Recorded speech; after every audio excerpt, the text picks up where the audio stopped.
าทุกคนเคยเป็นเพื่อนรักกันจบจากสถาบันสร้างคู่เล็กเกตวังเวียงวันนี้พวกเขาเพื่อนหญิงชายพร้อมเพียงมาสลองกินเลี้ยงอยู่สวนแฟมิลี่ท่านกองพันอุไรพรเพื่อนเฮาผู้ก่อตั้งโฮมเต้าให้เกิดงานในวันนี้สังเป็นนิมิตหมายอันสุดแสนดีส่วนอาหารแห่งนี้จะลึกจดจำท่านอาจารย์พวนแก้วพวงท่านให้เกียรติสูงส่งที่มาร่วมงานนำท่านคำฟ้องและนางพิงคำศิลปะประจำสร้างคู่เลขเจ็ด3 ปีที่หำเฮียนสำเร็จออกขับใสประเทศสปป.ลาวบุญลับประธานบอร์ดบริษัทใหญ่ชื่อว่าศรีวิไลก็สร้างครบวงจ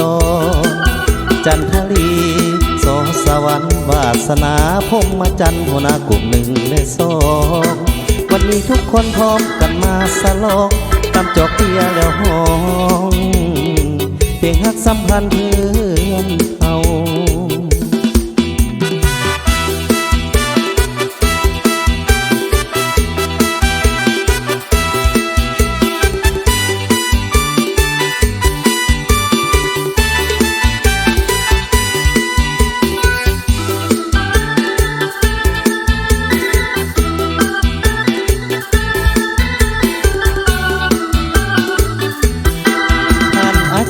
พวนแก้วพวงท่านให้เกียรติสูงส่ง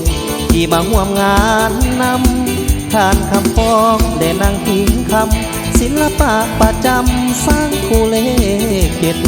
3 ปีที่หำเฮียนสำเร็จออกขับใสประเทศสปป.ลาว